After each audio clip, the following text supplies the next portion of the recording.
Imagine building an entire sport around a strict honor system, like for 6 centuries, and then having a 4K broadcast camera just accidentally blow the whole thing up. Yeah, it's a completely wild situation. Yeah. You have this game where players are entirely trusted to call penalties on themselves. Right.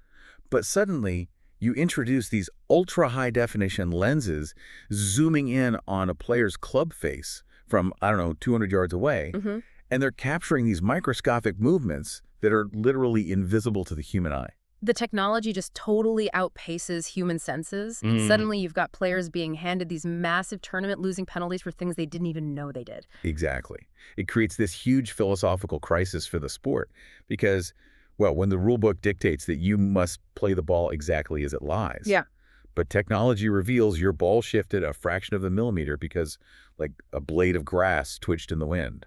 The concept of fairness gets completely warped. It stops being a framework for fair competition and just turns into this inescapable trap. It really does. And that tension is what's driving this massive overhaul in the world of professional golf right now.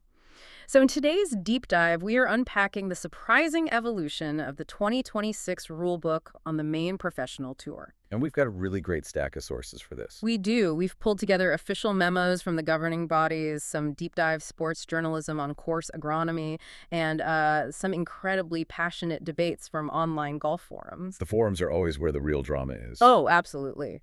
So our mission today is to figure out how the sport is trying to fix these unintentional traps. We'll explore the hilarious wave of misinformation that came with these changes, and ultimately get to the bottom of what makes a course genuinely challenging versus artificially unfair. The stakes here are fascinating, Yeah. because they reflect a much broader human problem. We're looking at a system trying to govern human error and intent in an environment where the physical landscape is just constantly changing. Yeah, and the surveillance of the action has become impossibly precise.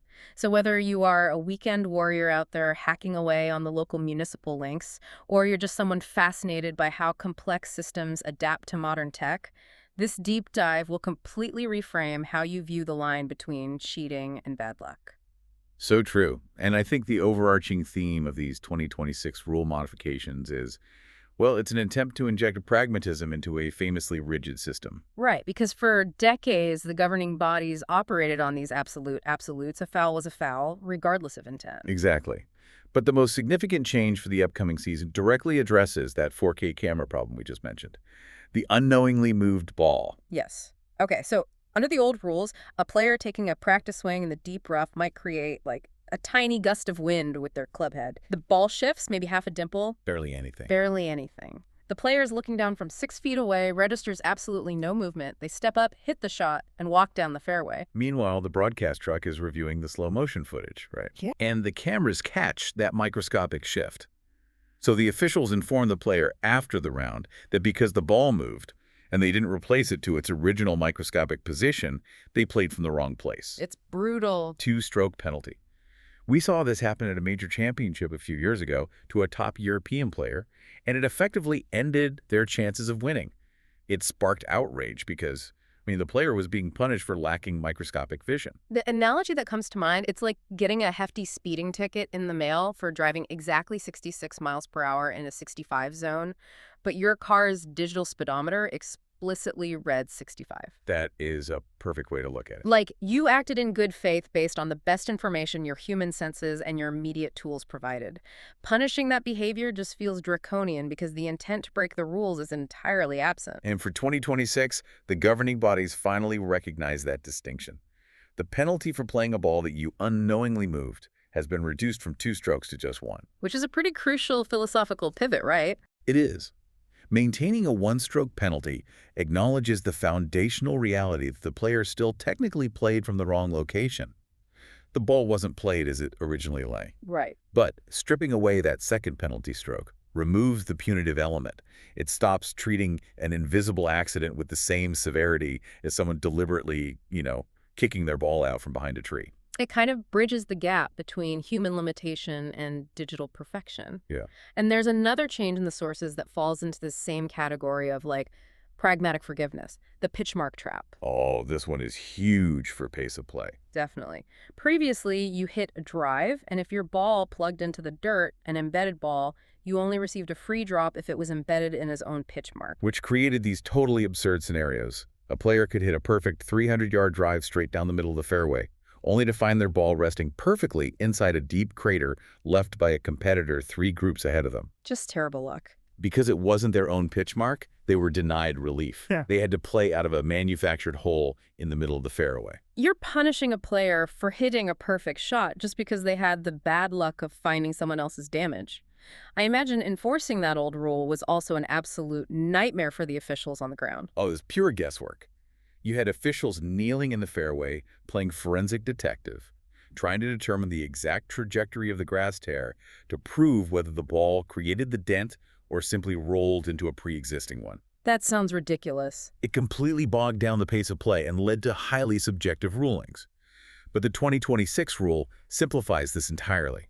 Players can now take free relief from any unrepaired pitch mark in an area cut to fairway height or lower. Wow. Okay, so if the ground is damaged by a previous ball, you get a free drop. That totally strips away the ambiguity. Exactly. But looking at the sources, there's a change regarding preferred lies that seems to go in the opposite direction.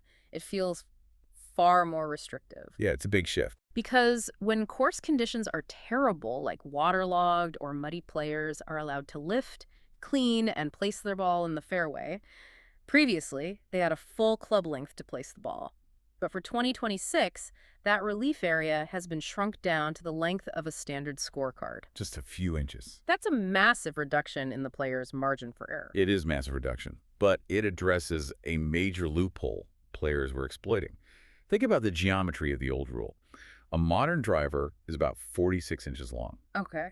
If a player gets a club length of relief in any semicircular direction no closer to the hole, they essentially have a 92-inch diameter circle to work with. That is nearly 8 feet of fairway real estate. Wait, 8 feet? If my ball is muddy, I don't need an 8-foot circle to find a clean tuft of grass. Precisely. Players weren't using that massive area just to escape the mud. They were using it to fundamentally alter the physics of their next shot. Oh, wow. When you have 8 feet to play with, you can move your ball from an area where the grass grain is growing against you to an area where the grass grain is growing with you. That's a huge advantage. Huge. For a delicate spinning chip shot, hitting down grain versus into the grain is the difference between stopping the ball by the hole or chunking it short. Players were artificially manufacturing the perfect lie. So by shrinking the relief area to a scorecard, just a few inches, you force the player to confront the exact same grass conditions they originally landed in. Right. You're granting them permission to wipe the mud off the golf ball, but you're denying them permission to redesign the golf course. That makes total sense. And modern course agronomy has advanced so rapidly that fairways drain incredibly well now. We simply no longer need archaic rules that grant massive relief areas for a little bit of surface water. Okay, so the final notable 2026 adjustment in this vein involves mid-round club repair. Historically, the rules surrounding broken equipment were incredibly stringent, right? To prevent players from swapping clubs to match the course layout mid-round. Yes. But if your driver faced cracks from the sheer force of impact on the 4th hole, you shouldn't be forced to play the remaining 14 holes at a massive disadvantage just because of a manufacturing defect. All right, that's not fair either. So the updated rules allow players to carry spare components in their bag.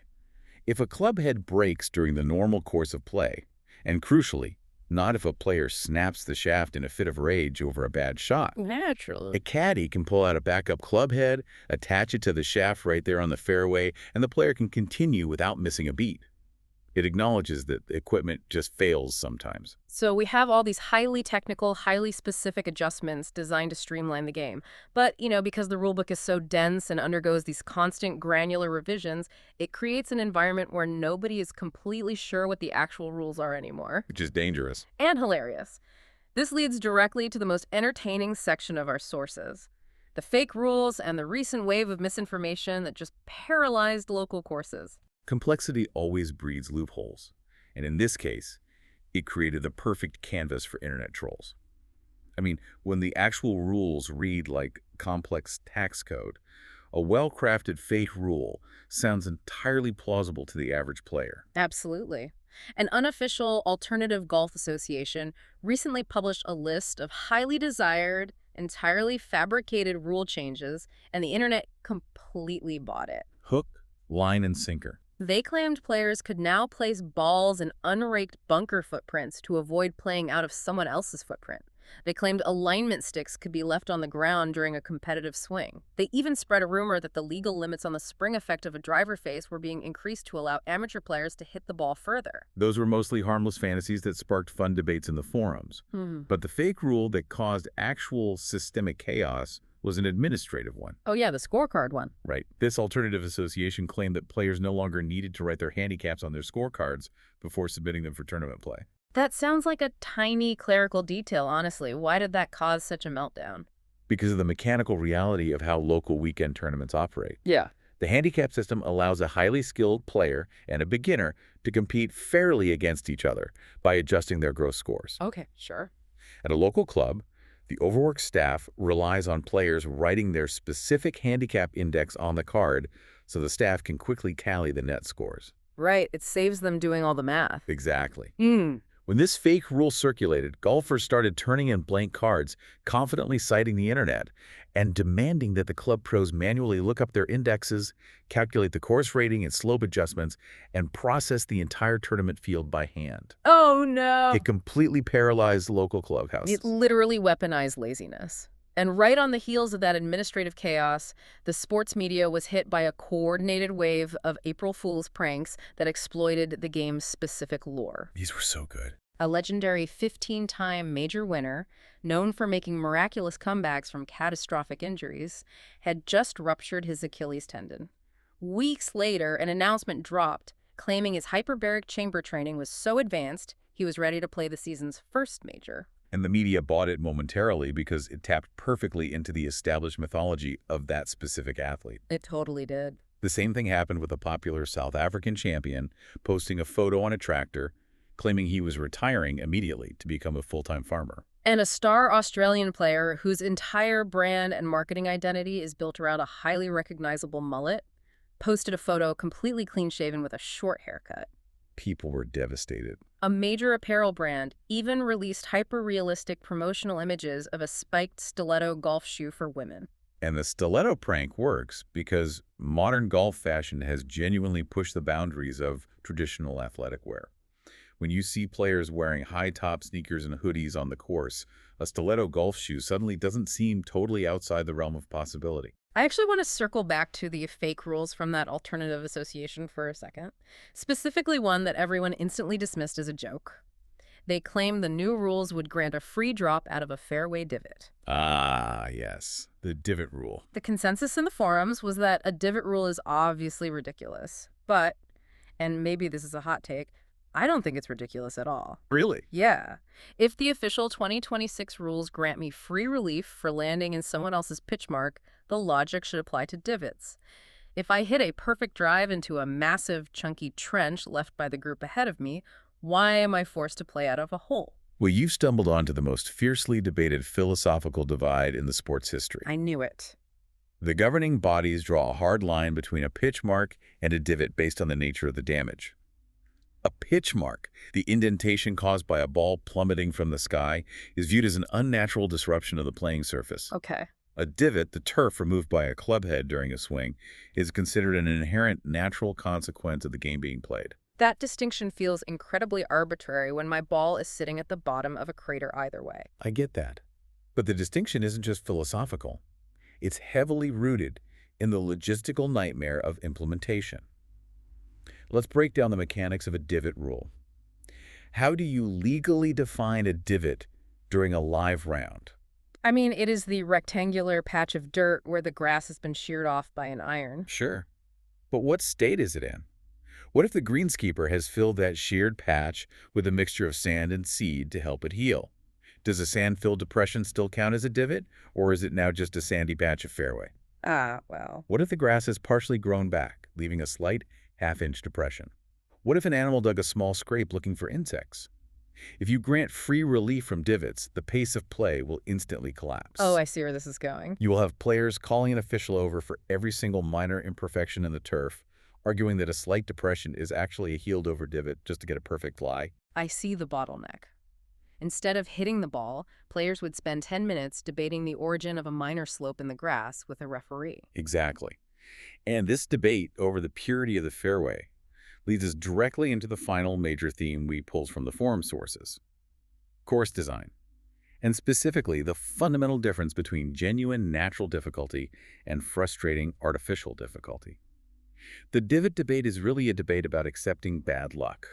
And the forums are incredibly vocal about this. The purists argue that the traditional coastal links-style major championships are the ultimate test of the game because the difficulty is entirely organic. A coastal links course relies on the environment. You're dealing with howling ocean winds that change direction entirely from the front nine to the back nine. The ground is baked out by the sun, making it firm and fast.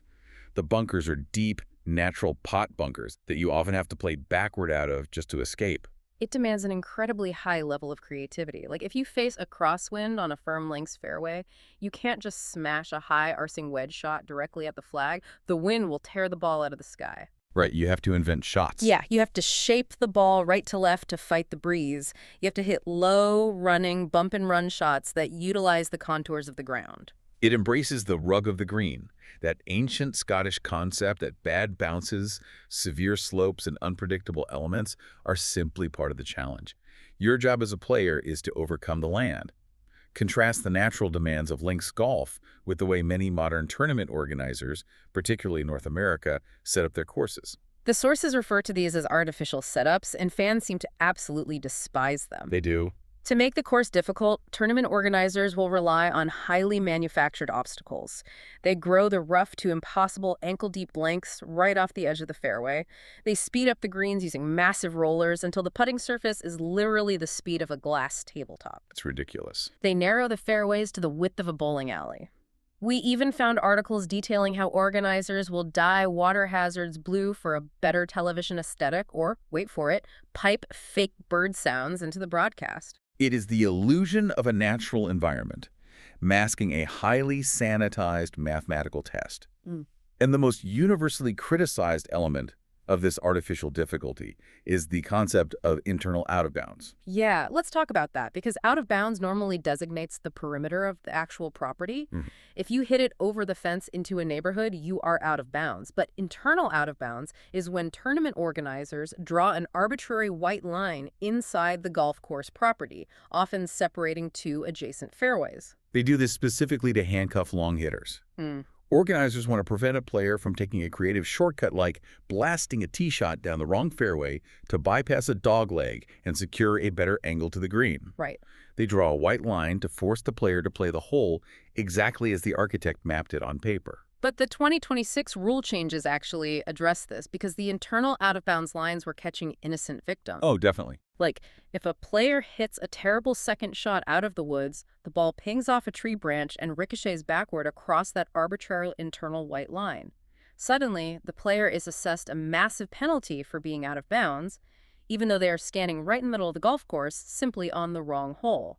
The 2026 tweak stipulates that internal out-of-bounds only applies to tee shots.